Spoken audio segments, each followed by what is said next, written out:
कैसे हैं आप सब? उम्मीद करते हैं आप लोग अच्छे ही होंगे। आज जो हम त्रिकोणमिति का 8.2 का जो वीवीआई क्वेश्चन 2 क्वेश्चन फिर लाया हूँ, इसके बाद जो है ये 8.2 का सारा क्लियर हो जाएगा, जो कि डायरेक्ट एग्ज़ाम में पूछा जाता है बिहार बोर्ड के। यदि ये 2 क्वेश्चन आप नहीं जान रहे तो बिहार बोर्ड में समझ लीजिए कि 8.2 से आपको क्वेश्चन फिर बनने वाला नहीं। आइए इस क्वेश्चन को देखते हैं बहुत बढ़िया ढंग से। हम 2 क्वेश्चन लिए हुए हैं जो कि काफ़ी वीवीआई है एग्ज़ाम की दृष्टि से, और ये बार बार पूछा भी जाता है। एक क्वेश्चन तो मैं खुद करा दूंगा, और 10th क्लास के लिए जो है 2 क्वेश्चन हमने यहाँ सेलेक्ट किया है। इसमें एनसीईआरटी बुक से है आपका मैथमेटिक्स, तीसरा नंबर, 1 का तीसरा, 8.2 का 1 का तीसरा और चौथा आपको खुद करना है। टाइप वही है, सेम जो तीसरा है वही चौथा है, उसी टाइप से बनेगा। तो आपको क्या करना है, हम तीसरा क्लियर कर रहे हैं, आपको चौथा खुद बनाकर कमेंट बॉक्स में उसका आप भेज सकते हैं, स्क्रीन लेके फ़ोटो खींच के कमेंट में लोड कर सकते हैं, ताकि हमें पता लगे कौन कौन छात्र इसको हल कर पा रहे हैं इस तरह क्वेश्चन को। इस क्वेश्चन का डील करना है आज, और एक क्वेश्चन ये है जो वीवीआई लिए है, जो एग्ज़ाम में ज़्यादातर आता है। चलिए, पिछले वीडियो में मैंने फार्मूला के बारे में पूरा बता ही दिया है।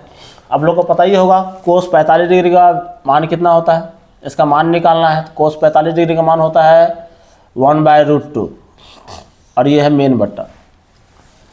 यहाँ सेक 30 डिग्री का मान कितना है, कितना होता है 2/√3 प्लस कोसेक 30 डिग्री का मान होता है 2। याद होगा, यदि आप पिछले वीडियो को देखे होंगे तो आपको बिल्कुल पता होगा। जो नहीं देखे हैं जाकर देख लें, ताकि विदाउट फार्मूला याद किए आप इस क्वेश्चन को सॉल्व नहीं कर सकते हैं। फाइनली मैं बता दूं आप लोगों को, इसलिए पिछले वीडियो को आप ज़रूर जाके देखें, जो कि आपको चैनल पे दिया हुआ है। नहीं कुछ तो नीचे यहाँ 1 है, ऊपर वाले को रहने दे जस का तस, 1/√2 को रहने दिया जाए, ऊपर वाले को रहने दे, नीचे वाले का भिन्न का जोड़ कर ले। ऐसे भिन्न का जोड़ करने में आप √3 देख कर कुछ बच्चे घबरा रहे होंगे कि भाई यहाँ √3 है, ऐसा का भिन्न का जोड़ हमने किया ही नहीं कभी। तो उसके लिए बता दें, बहुत इजी प्रोसेस है। दोनों का गुना करें, नीचे दोनों का गुना करेंगे, कितना हो जाएगा √3, 1 से करेंगे तो उतना ही हो जाएगा। और इस 1 से इस 2 में मल्टीप्लिकेशन करें तो यहाँ पर हो जाएगा 2, 1 गुना 2 2, फिर प्लस है प्लस दे दे, इस √3 से इस 2 में गुना कर दे तो क्या हो जाएगा 2√3। आशा करते हैं यहाँ बिल्कुल समझ में आया होगा आपको भिन्न का जोड़। अब देख लीजिए, 2 भागों में इसको बांट दिया गया, ये और ये। मेन बट्टा यहाँ है, ये भागा में है, इसको गुना में बदलने के लिए हम इसको पलटना होगा। क्या करना होगा, पलटना होगा, ताकि ये आसान हो जाए। चलिए, 1/√2 को जस का तस लिख ले, जैसे है वैसे लिख ले, उसके बाद इंटू ले ले।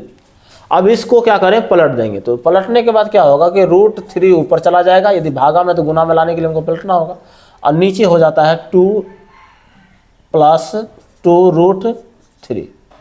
अब उम्मीद करते हैं यहाँ तक बिल्कुल आपको समझ में आया होगा, यहाँ कोई प्रॉब्लम नहीं हुआ होगा समझने में। अब आगे क्या करें, गुना कर लेते हैं, इसको गुना करते हैं। √3 गुना 1 कितना हो जाएगा, √3, ऊपर में √3 रहेगा। इस √2 से इसमें गुना करते हैं, हो जाएगा 2√2, और इस √2 से इसमें मल्टीप्लिकेशन करते गुना करते हैं, तो यहाँ हो जा रहा है आपका रूट के अंदर दोनों गुना हो जाएगा, तो हो जाएगा 2√6। आशा करते हैं रूट वाले के साथ गुना हो जाएगा, बगल में 2 है, लिख दिए। यहाँ समझने में शायद कोई भी प्रॉब्लम नहीं हुआ होगा। अब अगला स्टेप में क्या करना है कि यहाँ पर भी 2 है और यहाँ पर भी 2 है, ये दोनों एक जैसा लग रहा है, और इसका कॉमन ले लेंगे। कॉमन लेने के लिए दोनों से कॉमन, ये दोनों जगह से 2 मिल रहा है हमको, 2 कॉमन ले लिए तो बचा क्या, इधर √2 बच गया, प्लस में √6 बच गया। आशा करते हैं यहाँ भी बिल्कुल आपको समझ में आया होगा। और जिस स्टेप में आपको समझ में नहीं आता है, आप कमेंट करके पूछ सकते हैं। अब देखिए, परिमेयकरण आपने किया होगा या परिमेयकरण नहीं जानते हैं तो चलिए अभी हम साथ ही बताते जाएंगे। यहाँ तक तो वीडियो आ जाएगा ना। आ जा रहा है क्या? ठीक। परिमेयकरण करने के लिए क्या करना होता है, √2 प्लस √6 है, प्लस में है, सेम इस नंबर यही होना चाहिए, बस मल्टीप्लिकेशन करना है परिमेयकरण में। एक स्टेप आगे ले लेते हैं, नहीं तो आप लोग को प्रॉब्लम हो सकता है यदि आप कर रहे हैं। √3 2 इंटू √2 प्लस √6 उतार लिए। परिमेयकरण करना हो तो यहाँ √2 प्लस √6 है, यहाँ जब गुना करेंगे तो ऊपर नीचे इसी संख्या से गुना करेंगे, लेकिन यहाँ प्लस है, आगे होना चाहिए माइनस। क्या होना चाहिए? माइनस। √2 माइनस √6 लिखेंगे बटे फिर √2 माइनस 6 लिखेंगे। और क्वेश्चन परिमेयकरण करने पर कोई प्रभावित क्वेश्चन को नहीं करता है। पूछिए क्यों? क्योंकि इसको हम काट के फिर 1 लिख सकते हैं, 1 के जगह में हम परिमेयकरण किए हैं, 1 के जगह में परिमेयकरण किए हैं, यहाँ आपको समस्या नहीं होगी। ये इसको काट भी सकते हैं हम, तो इतना ही बचेगा। परिमेयकरण ले लिए ताकि इसको सॉल्व करने में थोड़ा आसानी हो, और इसलिए ज़्यादा एग्जाम में पूछा जाता है क्योंकि इसमें परिमेयकरण जो आ जाता है करने के लिए, जहाँ विद्यार्थी को थोड़ा प्रॉब्लम होता है, इसलिए बार बार इस क्वेश्चन को डाला जाता है। तो परिमेयकरण करने के बाद आप देख लें, यहाँ पे स्पेस कम है, हम इधर कर लेंगे, कोई दिक्कत। देखिए, ऊपर वाले को ऊपर वाले से गुना करते हैं, नीचे वाले को नीचे वाले से। एक चीज़ और दिख रहा होगा आपको कि a plus B into A minus B का साइन आ रहा है, दिख रहा है? तो a plus B into A minus B एक फार्मूला है, हम जो लिख दे रहे हैं, a plus B into A minus B is equal to a² minus b²। इस फार्मूला को आप बीजगणित में पढ़े होंगे, अलजेब्रा में पढ़े होंगे। अब देखिए, यहाँ से हम a का स्क्वायर कर सकते हैं, a का स्क्वायर माइनस b का स्क्वायर कर सकते हैं, नीचे वाले का तो हो गया। ऊपर वाले में क्या करेंगे? गुना कर लेंगे। ऊपर वाले में गुना करते हैं, √3 है, √2 है, जब ये मल्टीप्लाई होगा दोनों में तो 3 दूना 6, तो √6 हो जाएगा। माइनस है, यहाँ √3 से फिर इसमें भी मल्टीप्लिकेशन करना है तो कितना हो जाएगा? 6×3 18 18 हो गया, माइनस √18। अब नीचे क्या करें? 2 को रहने दें अपनी जगह पे, यहाँ पर करेंगे √2 का स्क्वायर माइनस √6 का स्क्वायर। यहाँ तक बिल्कुल आपको समझ में आ रहा होगा। अब आगे चलते हैं एक स्टेप, √6 माइनस है ना, 18 को आप ऐसे लिख सकते हैं, 2 गुना 3 गुना 3, 3 3 9, 9 दूना 18 लिख सकते हैं इसको। ये पेयर लग गया, ये बाहर निकल जाएगा, 3 बाद में निकाल लेंगे बाहर। यहाँ पर 2 इंटू स्क्वायर है, √2 के ऊपर स्क्वायर है, स्क्वायर से क्या होगा? रूट खत्म हो जाएगा, तो यहाँ पर बच गया 2 माइनस, यहाँ पर क्या है? रूट खत्म हो जाएगा, कितना बच जाएगा? -6। यहाँ तक बिल्कुल समझ में आ रहा होगा। अब आगे √6 है, उसको लिख लें, यहाँ पेयर हो गया तो इसको लिखेंगे √3 3 बाहर निकाल लिए, एक रूट को दे दिए, स्क्वायरिंग फॉर्म में आ गया तो बाहर निकल जाएगा, बाय 2 इंटू -4। यहाँ तक भी बिल्कुल आपको समझ में आ रहा होगा, कैसे किए समझ में आ रहा होगा। अब आगे यदि हम माइनस कॉमन ले लें, माइनस कॉमन ले लेंगे तो माइनस कॉमन लेने के लिए जो प्लस में है वो माइनस में हो जाएगा, जो माइनस में वो प्लस में, तो हम इसको √3 ऐसे लिख सकते हैं। ये प्लस में था, इधर आएगा तो √6 माइनस में आ गया। बट्टा में कितना है? 4 दूना 8 -8। हमको इसलिए माइनस कॉमन लेना पड़ गया क्योंकि नीचे हमको माइनस को हटाना था, और माइनस भागा माइनस कट जाएगा और यहाँ हमको प्लस में मिल गया। तो यहाँ पर 3√2 माइनस √6 बाय √6/8 ये हमारा आंसर है। आशा करते हैं इस क्वेश्चन को आप बहुत बढ़िया ढंग से समझ गए होंगे। एग्जामिनेशन में 3 मार्क्स का पूछा जाता है, बिहार बोर्ड के 10वीं क्लास में 3 मार्क्स का ये क्वेश्चन आता है, और या तो 3 नंबर या 4 नंबर, दोनों में से कोई एक न एक कंप्लीट हो जाएगा। अब यहाँ तक बिल्कुल आपको समझ में आ गया होगा। दूसरा क्वेश्चन आपके लिए हम लिख रखे हैं बोर्ड पे, जो कि वो भी वीवीआई है। यहाँ तक आशा करते हैं बिल्कुल समझ में आ गया होगा। अब आगे का प्रश्न देखेंगे, ज़रा पहले समझे इसको। कुछ बच्चे क्या करते हैं, ऐसे कंडीशन को देखने के बाद उसको घबराहट होने लगती है, क्या क्या लिख दिया गया है ये, है ना, कैसे बनेगा नहीं बनेगा। तो इसमें घबराने वाला कोई बात ही नहीं है। जिसको हम जितना हार्ड समझ लेते उतना होता नहीं है।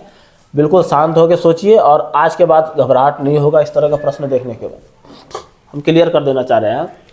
बोला जा रहा है यदि tan का एंगल में जो है a प्लस बी बराबर √3 है, और tan a minus b, angle में a माइनस बी है, बराबर 1/√3 है, तो और जो है ये 0 डिग्री, जो 0 डिग्री से बड़ा है a प्लस बी का वैल्यू, दोनों को यदि ऐड करते हैं तो 0 डिग्री से बड़ा ही निकलेगा, छोटा नहीं निकल सकता है। इस कंडीशन को थोड़ा दर्शा रहा है। और जिधर मुंह खुला हुआ है उधर समझ लीजिए बड़ा का साइन है, वो बड़ा है। और यहाँ बराबर और बड़ा का साइन, या तो a प्लस बी को जोड़ेंगे तो 90 के बराबर हो सकता है, या आपका जो है बड़ा 90 के बराबर हो सकता है, या 90 ही बड़ा रहेगा और 90 से छोटा भी हो सकता है। ये साइन का मतलब ये है। तो a बड़ा है b से, ये भी कह रहा है कि जब a का मान निकालेंगे आप, a बड़ा होगा b से, b छोटा होगा, और जब निकाल लेंगे तो पता करेंगे कि भाई ये जो बोला गया है ये सत्य है कि नहीं है। एक बार सोच लेंगे। यहाँ आपको तो क्या करना है, इस कंडीशन में a और b का मान ही निकालना है। a और b कौन है, जहाँ का मान निकालना है आपको, तो ये रहा a, ये रहा b, इसी का वैल्यू निकालना है कितना होगा। यहाँ घबराने वाला कोई बात नहीं। प्रश्न से जो दिया है हम उसको पहले लिख लें। प्रश्न से क्या दिया है, हल लेते हैं। हल करने जब चलेंगे तो लिखेंगे यहाँ प्रश्न से दिया है। क्या दिया है, अब जो दिया है उनको लिखना है। प्रश्न से दिया है tan का एंगल में a प्लस बी बराबर है √3। tan a plus b is equal to √3। आप इसको इक्वेशन 1 मान लें। दूसरा दिया है, और क्या दिया है आपको, tan a minus b, tan a minus b बराबर दिया है 1/√3, जो कि क्वेश्चन 2 है। अब बहुत अच्छे ढंग से समझ पा रहे होंगे। दोनों हमने लिख लिया है। यहाँ पर जो प्रश्न में दिया है उसी को लिखे। अभी हमने कुछ किया ही नहीं है, अब इसका करना शुरू हो, अब करेंगे। अब यहाँ लिख लेते हैं समीकरण 1 से। समीकरण 1 से क्या करना है, समीकरण 1 से tan a प्लस बी बराबर √3 है। तो आप बताइए tan कितने डिग्री का मान √3 होता है। यदि आपको याद होगा तो आप बता पाएंगे कि tan कितने डिग्री का मान √3 होता है। यदि आपको पता नहीं है एग्ज़ाम में, तो आप इस क्वेश्चन को जानते हुए भी नहीं बना पाएंगे। इसलिए पिछले वीडियो को जाके बिल्कुल आप फार्मूला का प्रैक्टिस कर लें, जो दिया गया है चार्ट में आपको 8.2 में, और लेक्चर नंबर 7 में ही हमने उसको बताया है, 7-8 में ही है।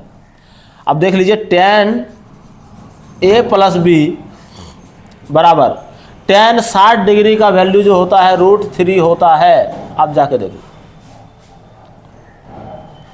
अब क्या किया जाएगा, a प्लस बी का वैल्यू मिल जाए हमको तो हम तो निकाल पाएंगे। tan तो पीछा नहीं छोड़ रहा है।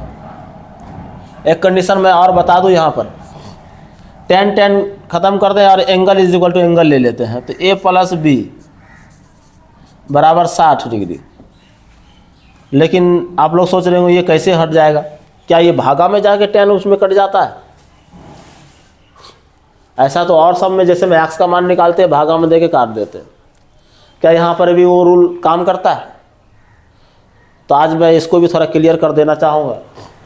जो भी टीचर क्लास ले रहे होंगे इस त्रिकोणमिति का, यदि वो आईएससी नहीं किए हैं, बीएससी नहीं किए हैं, तो उनको वो रूल पता नहीं है कैसे ये आता है। जो 8 सब्जेक्ट से लिए हैं मैट्रिक के बाद, वो क्लियर एक्सप्लेन नहीं कर पाएंगे इसको। आज जिन्होंने किया है वो एक्सप्लेन आपको बढ़िया ढंग से कर पाएंगे। मैं एक्सप्लेन कर देता हूँ, आप मेरे छात्र हैं, इस कारण से हम चाहेंगे कि बिल्कुल आपको एक्सप्लेन कर दिया जाए। Sine theta is equal to, sine theta तो लिख सकते हैं, ये दोनों तो आपस में बराबर है ना, लिख सकते हैं। तो कभी भी ऐसा नहीं है कि हम theta is equal to sine theta by sine लिखेंगे और ये साइन साइन कट जाएगा और theta is equal to theta हो जाएगा। ऐसा नहीं होगा, ये ब्लंडर हो जाएगा, ये बहुत बड़ा गलती हो जाएगा। इसको हम क्या करते हैं, साइन इनवर्स, साइन इनवर्स करेंगे। Theta is equal to sine inverse और साइन थीटा, और ये इनवर्स और इनवर्स खत्म हो जाता है। आप सोचेंगे कि भाई इनवर्स और इनवर्स कैसे खत्म हो जाता है, तो ये एक फार्मूला होता है इंटर लेवल में, लेकिन हम इसका भी क्लियर कर देते हैं।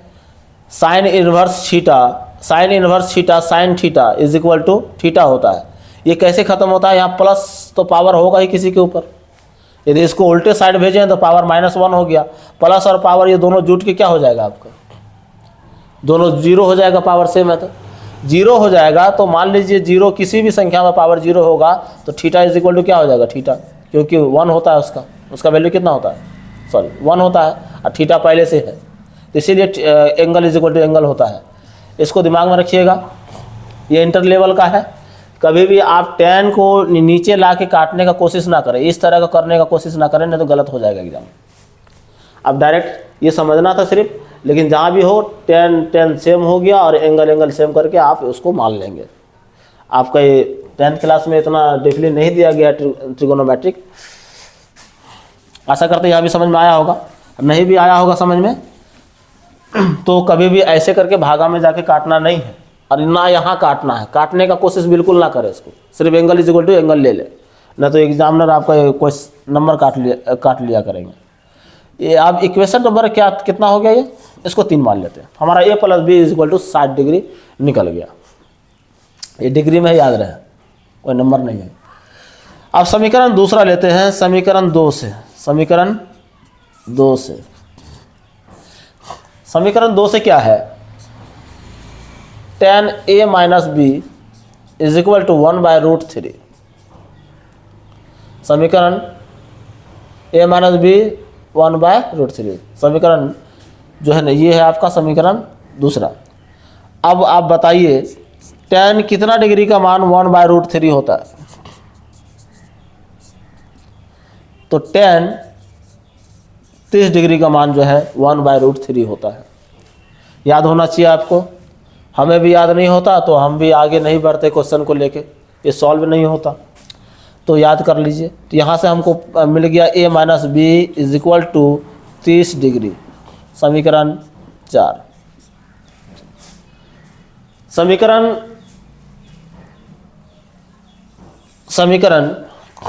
3 और 4 से, समीकरण 3 एवं 4 से, 3 एवं 4 से, 3 में क्या है हमारा a + b is equal to 60 degree, और 4 में है a - b is equal to 30 degree. 2 चरण वाला रैखिक समीकरण में आपने ही पढ़ाई होगा, कैसे निकालते हैं x + y is equal to का वैल्यू कैसे निकालते हैं। 2 समीकरण दिया हो तो प्लस में है और माइनस में है, दोनों कट जाएगा, और यहाँ पर 2a is equal to 90 degree, दोनों को जोड़ेंगे 90 डिग्री, a इज इक्वल टू 90/2, मतलब कोण a बराबर 45 डिग्री। a का वैल्यू कितना निकल गया, 45 डिग्री। समीकरण 3 हो या 4 हो, आप दोनों में से किसी में भी a का मान पुट कर देते हैं तो समीकरण आपको b का मान प्राप्त हो जाता है। तो हम क्या करें, चलिए समीकरण 3 में ही पुट कर दें। समीकरण 3 में a का मान रखने पर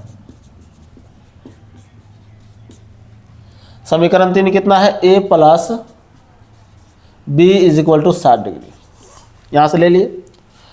अब a का वैल्यू हमको पता है 45 डिग्री है, प्लस b निकालना है और यहाँ पर 60 डिग्री दिया हुआ है। 45,000 प्लस में उधर जाएगा तो बराबर के उस साइड जाएगा तो माइनस में हो जाएगा। 60 माइनस 45, 60 में यदि 45 को घटाते हैं तो 15 डिग्री, कोण b is equal to 15 degree. तो कोण ए और कोण बी का वैल्यू निकल गया। ये दोनों निकालने के लिए बोला गया था। यहाँ भी आंसर है, यहाँ भी आंसर है। क्या ये कंडीशन को हम एक बार चेक कर लें, क्या ये सत्य बता रहा है कि नहीं। यहाँ पर इसलिए लिख सकते हैं कोण ए बराबर 45 डिग्री और कोण बी बराबर 15 डिग्री। और कंडीशन जो है आपका ये कंडीशन को फॉलो कर रहा है, दोनों कंडीशन को ये वैल्यू फॉलो कर रहा है। यदि आप करके देखेंगे तो ऐसा कंडीशन से बाहर नहीं जाएगा। यहाँ तक आशा करते हैं आप लोगों को ये दोनों क्वेश्चन एग्ज़ाम के दृष्टि से बहुत ज़्यादा वीवीआई है। बिहार बोर्ड का एग्ज़ाम आपका बस नज़दीक आ चुका है, इसका फुल प्रैक्टिस आप कर लें। थैंक यू, धन्यवाद।